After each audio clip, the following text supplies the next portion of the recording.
Maswerteng gabi po mga ka-STL. Narito na po ang resulta ng STL Bulacan para sa araw na to, 3rd draw, January 2, 2025. Araw ng Huwebes. Naway ang mga natayan nyo pong mga numero kanina ay manalo nawa ngayong gabing ito, 8 PM. Kaya't kunin nyo na po ang inyong mga tickets. Narito na po ang resulta.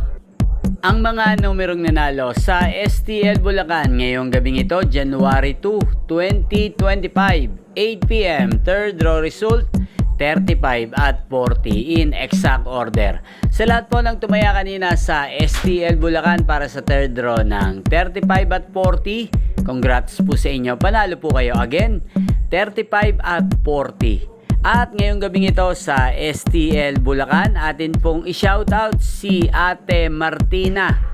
Ate Martina ng Bulacan, shoutout po sa iyo. Naway nasa mabuti ka pong kalagayan. At sa lahat po ng mga taga Bulacan dyan, shoutout po sa inyo. Inyo pong napanood ang resulta ng STL Bulacan sa channel na to, Roderick Hernandez TV. Maraming salamat po sa patuloy niyo pong panonood at pagsuporta sa aking channel. Huwag pong kalimutang mag-subscribe. Thank you for watching. Magkita-kita pong muli tayo bukas ng alas 11 ng umaga.